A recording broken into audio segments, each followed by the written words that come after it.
Good evening friends, welcome to my YouTube channel glorious legal web. आइए हम लोग legal चर्चा में जुड़ते हैं रोज की तरह।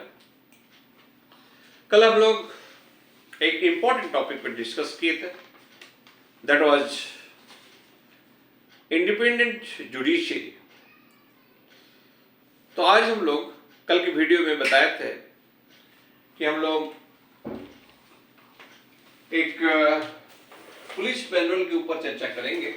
कई दिन से बोल रहे हैं पुलिस मैनुअल के ऊपर, लेकिन विषय इतना ट्रिकी है, इतना जटिल है कि एक 15-20 मिनट वीडियो में पुलिस मैनुअल के ऊपर चर्चा करना मुनासिब नहीं है। फिर भी आज हम लोग पुलिस मैनुअल के ऊपर कुछ ओवरव्यू जानने की कोशिश करेंगे और मैं ऐसा सोच रहा हूँ कोई एक्सपर्ट जो पुलिस आईपीएस और क्या कहते हैं पुलिस के बड़े अधिकारी जो रहे होंगे उनके साथ कोऑर्डिनेशन करके एक बढ़िया क्लास लेने की कोशिश हो सकता है। तो इस पहल में मैं जुड़ा हुआ हूँ। जैसे ही ऐसे कोई विद्वान मिलता है और इंटरेस्ट अपना जाहिर करता है तो मैं उसको इनवाइट करूँगा और ऐसे कोई क्लास, ऐसे कोई लीगल चर्चा हम लोग करेंगे।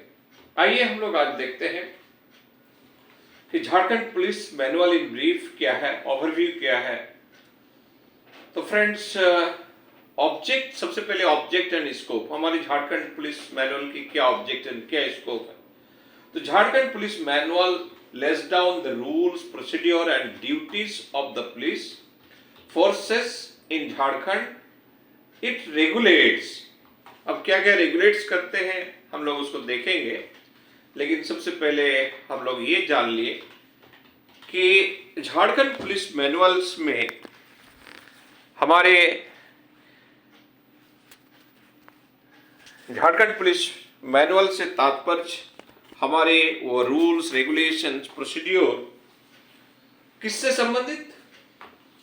Jharkhand police manuals list down rules, procedure and duties of the police, police की duties and police forces in Jharkhand. It regulates number 1 organisation and administration of police powers, duties and discipline of the police officers.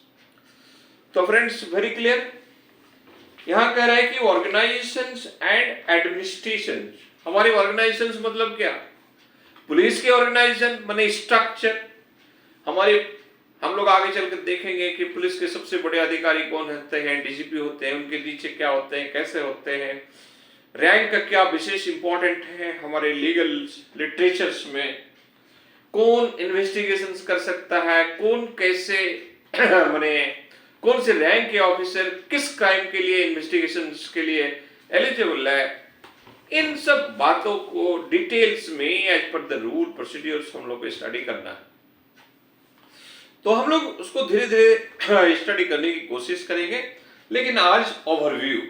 तो सबसे पहला organisation and administration of police powers, duties and discipline of the police officers, investigations, prevention of crime and maintenance of law and order. It works alongside CRPC, BNSS, IPC, BNS and a special law, not in isolation.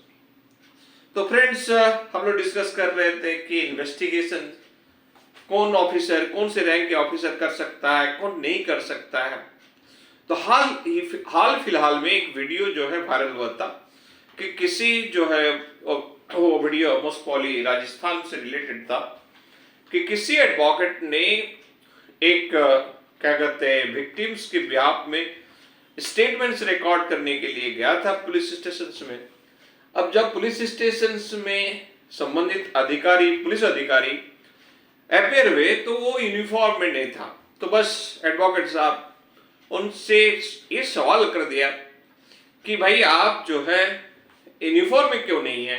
इतने में जो है वो भड़क गए और क्या कहते हैं उनको ही यानी वकील साहब को या वकील साहब के असिस्टेंट्स को या एसोसिएट्स को अंदर करने की धमकी देने लगे। इस संदर्भ में बाद में जाकर हाईकोर्ट तक केस पहुंचा और ऐसे पुलिस अधिकारी को सस्पेंड भी किया गया।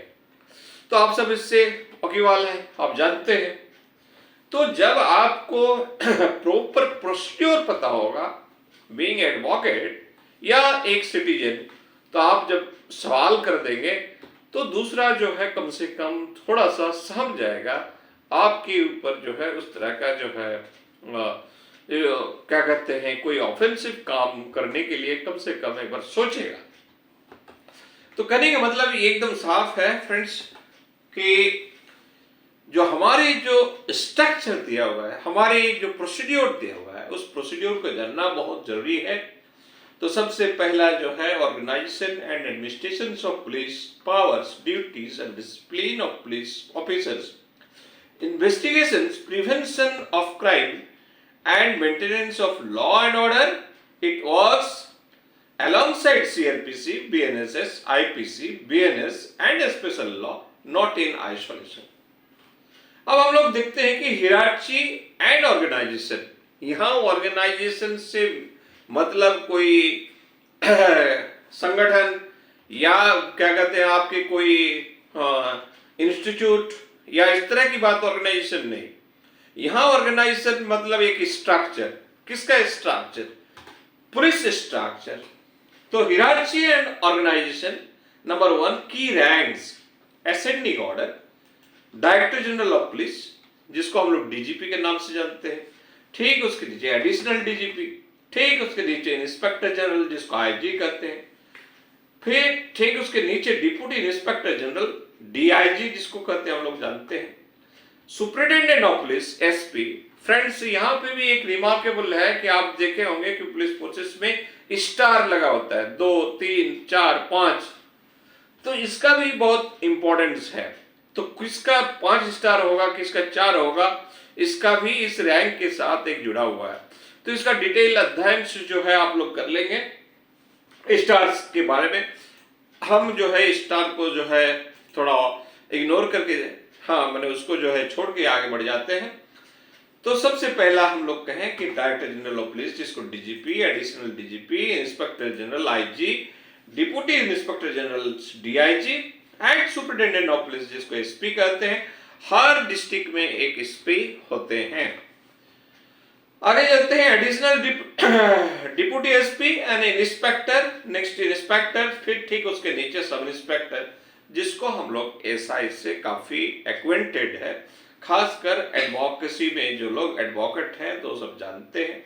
सर रोज की मर्रा की जो केस लॉज में उनको जरूरत पड़ता है sub inspector, that is the SI, and उसके नीचे असिस्टेंट सब इंस्पेक्टर एएसआई, और ठीक उसके नीचे हवलदार या कांस्टेबल। हम लोग अंग्रेजी में उसको कांस्टेबल कहते हैं, हिंदी में जो है हवलदार कहते हैं। तो ये था हमारा ऑर्गेनाइजेशन, हमारा स्ट्रक्चर। अब हम लोग जो ठीक उसके नीचे आते हैं डिस्ट्रिक्ट पुलिस, जहां हेडेड बाय द एसपी। हम लोग जानते हैं कि डिस्ट्रिक्ट की जो पुलिस है वो headed by the SP. SP that is the superintendent of police who is responsible for, वो किसके लिए रिस्पॉन्सिबल है? डिस्ट्रिक्ट के एसपी किसके लिए रिस्पॉन्सिबल है? Number 1 criminal control, that is the crime control and investigation. कोई भी उनके पास कोई आवेदन आता है कि किसी इस तरह का बात हुआ है तो डेफिनेटली इन्वेस्टिगेशंस की ऑर्डर करेंगे। उस इन्वेस्टिगेशंस में क्या है, अगर वो कोई खाली कोई एप्लीकेशन दे दिया और केस लॉन्च हो गया ऐसी बात नहीं है। अगर प्राइमा फेसी उनको लगता है कि इस तरह की घटना घटा है या इसका इन्वेस्टिगेशन होना चाहिए तो इन्वेस्टिगेशंस करने के बाद लगा कि हाँ ठीक है।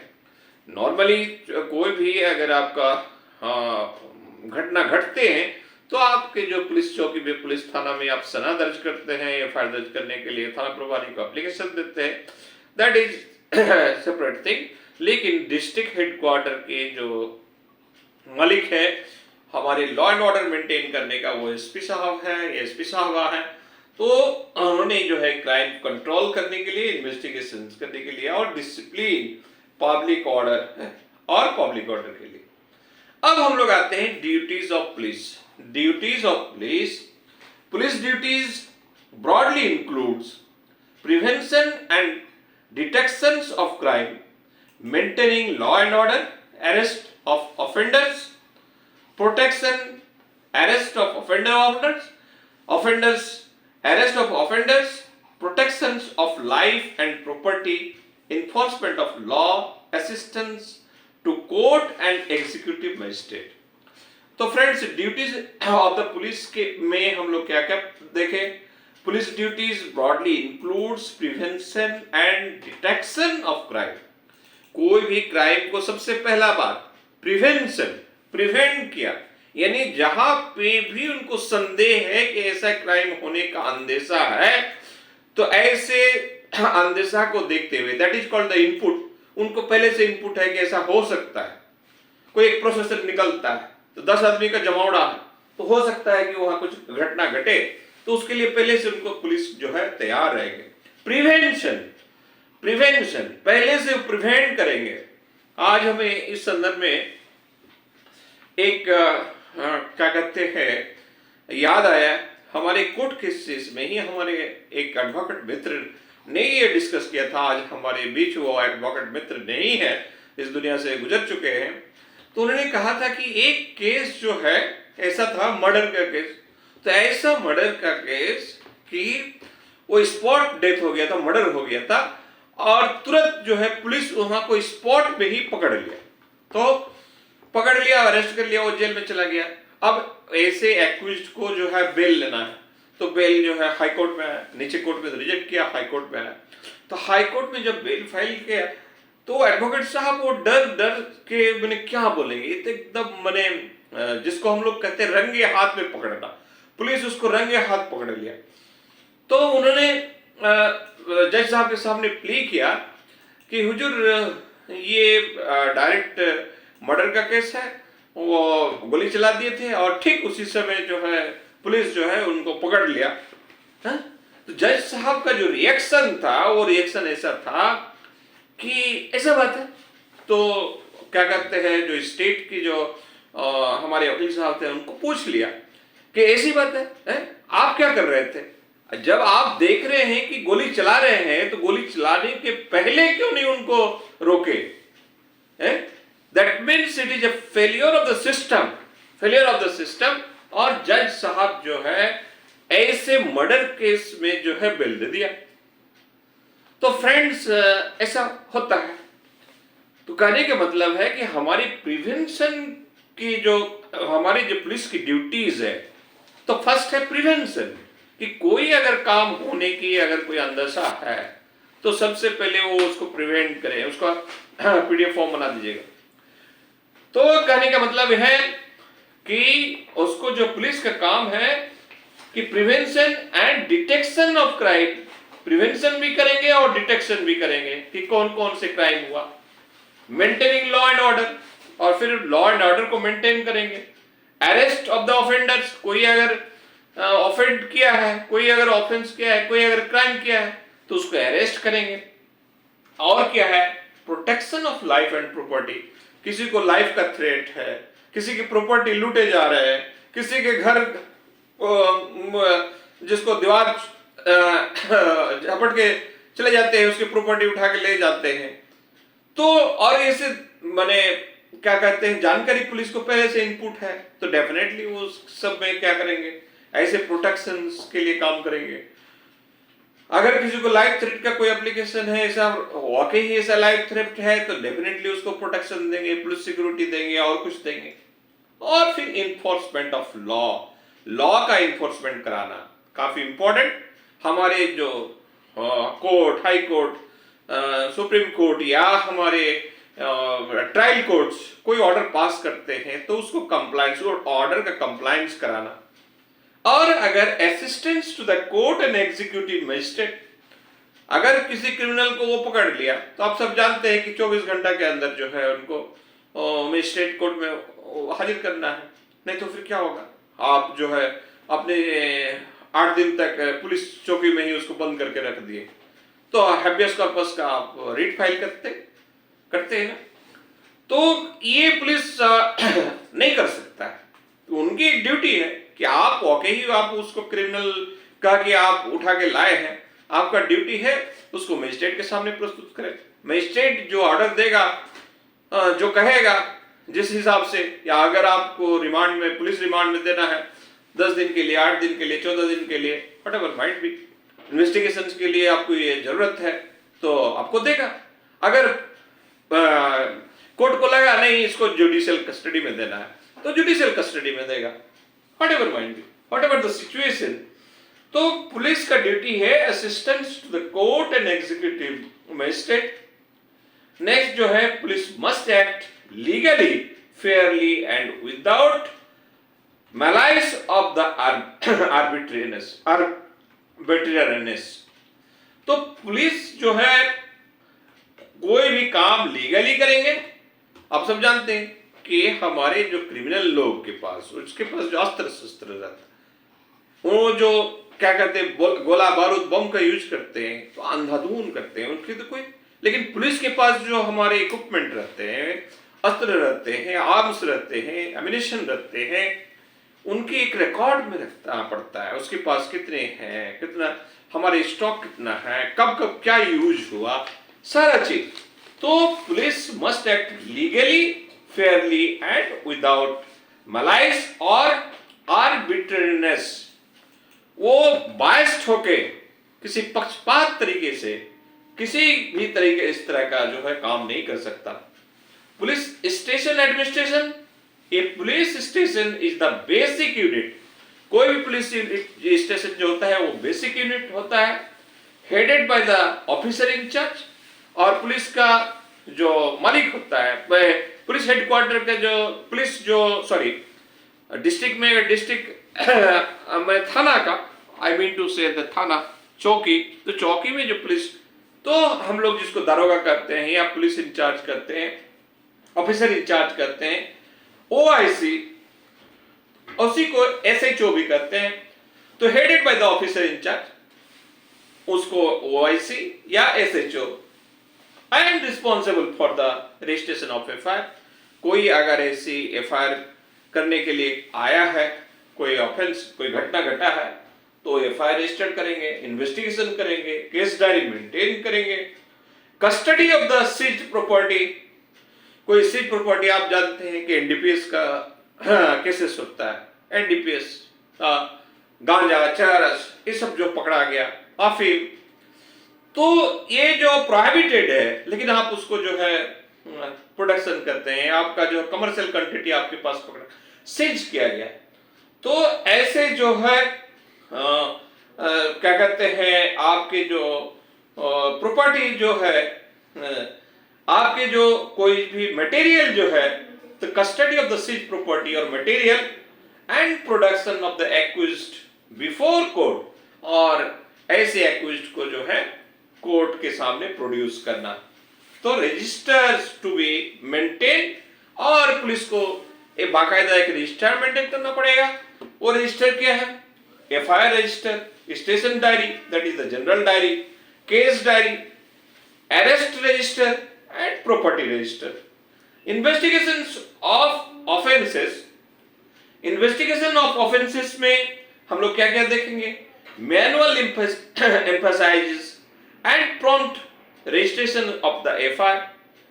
चूंकि आपके पास कोई घटना के लिए कोई फरियाद किया, एफआईआर के लिए फर्द बयान दिया, और आप जो है 10 दिन तक उसका एफआईआर रजिस्ट्रेशन कर ही नहीं रहे, बड़े कोई मंत्री का फोन आएगा तब जाके आप करेंगे, तो ऐसा नहीं हो सकता। आपका ड्यूटी क्या है कि आपका ड्यूटी है कि इन्वेस्टिगेशन ऑफ द ऑफेंसेस, कोई भी ऑफेंसेस के बारे में इन्वेस्टिगेशन करें, manual emphasises and prompt register of FIR. और वो इन्वेस्टिगेशन कैसे करेंगे? जो आपके पुलिस मैनुअल में दिया हुआ है, जिस तरीके से करना चाहिए, जो प्रोसीड्योर बताया गया। आपकी पुलिस मैनुअल ही आपके बाइबल है, आपके गीता है। उस पुलिस मैनुअल को ध्यान में रखते हुए ही पुलिस को काम करना है। तो prompt registration of FIR, fair, impartial and scientific investigation. आप कैसे इन्वेस्टिगेशन करेंगे? फेयर करेंगे, इम्पार्शियल, किसी के दबाव में नहीं, किसी के पक्ष पे नहीं, और scientific investigation case diary under the CRPC और BNSS to be written daily, case diary को डेली लिखिएगा as per the procedure of the CRPC। पहले CRPC था, 2023 से आपका BNSS, that is the Bharatiya Nagarik Suraksha Sanhita. And no concern, no coercion, torture और illegal detention. किसी को आप थाना में, लॉकअप में बंद कर दिए, अननेसेसरी उसको टॉर्चर कर रहे हैं, पीट रहे हैं, मार रहे हैं, इस तरह की बात नहीं। आपको जो है क्या करना है, नो कोइर्शन एंड टॉर्चर और illegal detention and confession to police has no evidentiary value except as per law. हम लोग जो है एडवोकेट वर्ग जो है इस पॉइंट को बहुत ज्यादा करते हैं कि भाई कन्फेशन, आपके जो कोई एक्यूज्ड कन्फेशन में कहा कि हाँ मैंने एक किया था, तो हम लोग कहते हैं कि ये जो कन्फेशन है, ये कन्फेशन पुलिस कस्टडी में किया, पुलिस के लॉकअप में जब वो पुलिस पकड़ लिया, पुलिस के मार के भय से, पुलिस के डर से वो ऐसा कन्फेस कर लिया। ये मजिस्ट्रेट केस अपने कन्फेशन नहीं था। There are two things, one is the confession before the police and one is the confession before the magistrate. तो दोनों अलग है। मजिस्ट्रेट को सुपोरियर, उसको लिखा गया कि ये क्या है, पुलिस को एग्जीक्यूटिव बॉडी है, वो एग्जीक्यूशन करते हैं, लेकिन हमारे मजिस्ट्रेट के पार्ट ऑफ द जुडिशियरी है। अब जो है तो कहने का मतलब यह है कि confession to police has no evidentiary value except as per the law, arrest and custody. Arrest must be as per the CRPC, BNSS and supreme court guidelines. Reason of arrest to be recorded. अगर किसी को arrest करते हैं तो उसका reason record करना होगा। Informing family और फ्रेंड्स इज मैंडेटरी। किसी को अगर अरेस्ट करते हैं तो उसके परिवार के किसी सदस्य को, उसके दोस्त को, फ्रेंड को जो है इन्फॉर्म करना होगा कि इसको जो है हमने अरेस्ट किया, इस कारण से अरेस्ट किया। Illegal detention is a serious misconduct. किसी को इलीगली डिटेंशन कर दिया तो ये सीरियस मिसकंडक्ट। अब आपके मन में ये सवाल होगा कि भाई पुलिस किसी को अरेस्ट कर लिया, किसी उसके परिवार को या फ्रेंड्स को बताने की क्या जरूरत है? इसलिए बताने की जरूरत है कि ताकि वो लीगल रिमेडी ले, किसी एडवोकेट को हायर करे, उनकी जो मैंने रोजमर्रा की जरूरत की चीजें की अगर कुछ जरूरत है, दवा की जरूरत है तो इमीडिएट प्रोवाइड कर पाए। तो ये सारी चीज जो है यूज ऑफ फोर्सेस। अब पुलिस को किसी को पकड़ के वैन से एक जगह से दूसरे जगह ले जाना है तो फोर्स की जो यूज करेंगे, कैसा अंधाधुन, हाँ एक 500 फोर्स को उसी के पीछे क्या कहते हैं एक्यूज के पीछे लगा दिया, इसका भी एक नियम कानून है। Minimum force must be used. उनके पीछे जो मिनिमम जितना लगना चाहिए कम से कम फोर्स की यूज हो। लाठी charge for firing only in extreme necessity. किसी काम में लाठीचार्ज करना या फायर करना जब एक्सट्रीम नेसेसिटी हो, जब बहुत ही ज्यादा जरूर हो। सबसे पहले आप जानते हैं कि आंसू गैस चलाते हैं कोई भीड़ को तितर बितर करने के लिए, वहां लाठीचार्ज, उसमें नहीं होता है तब लाठी होता है, उसमें भी नहीं होता है तब फायरिंग होता है, हवा में फायरिंग होता है। तो दीज आर द प्रोसीड्योर। आप किसी को डराने के लिए किसी एक को मार दिया, गोली चला दिया, इस तरह की बात नहीं। नेक्स्ट जो है order of the magistrate required except in grave emergency. ऐसी किसी घटना के लिए order of the magistrate required except in grave emergency. जब तक कि कोई एकदम इमरजेंसी ना हो जाए तब उसके पहले जो है आपके मजिस्ट्रेट की ऑर्डर की जरूरत है। Each use of force must be properly reported. आप जो ये फोर्स का यूज कर रहे हैं, हर फोर्स की यूज की एक प्रॉपर रिपोर्ट होना चाहिए कि क्यों कर रहे हैं इस फोर्स की यूज। नेक्स्ट जो है discipline and departmental proceeding. Discipline and departmental proceeding, police officers are bound by strict discipline. Misconduct includes abuse of power, corruption, derelictions of duty, departmental inquiry procedures provided, punishment,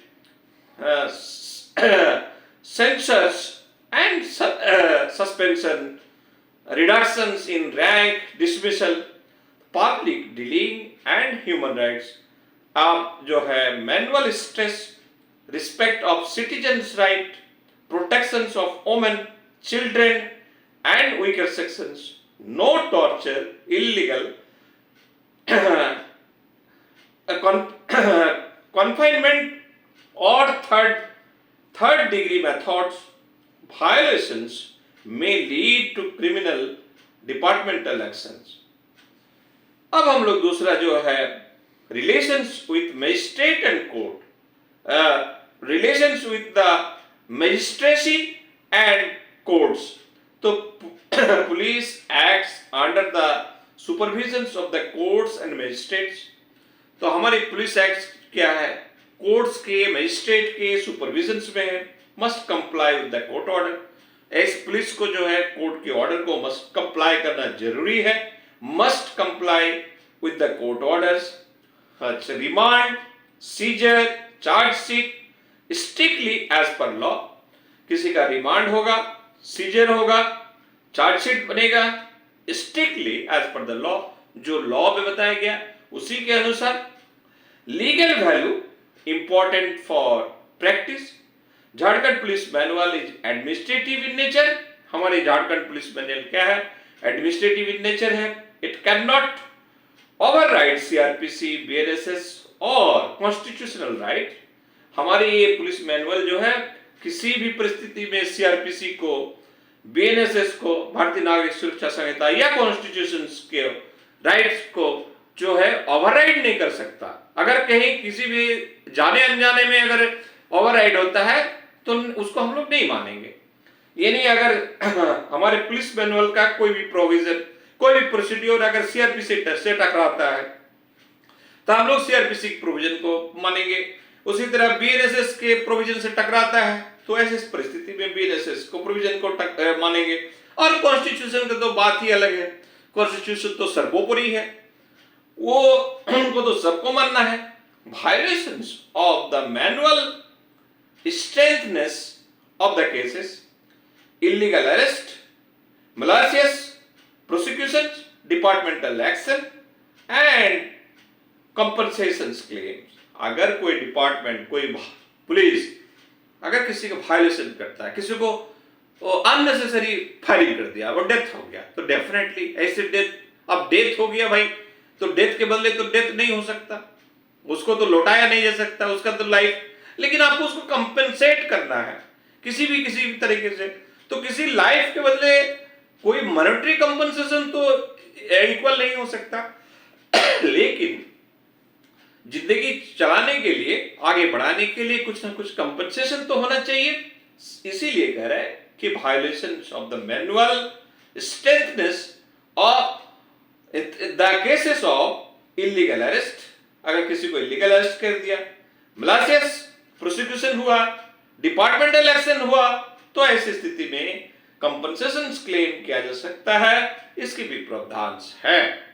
तो आज था friends हमारे overall जो है Jharkhand police manual की overview.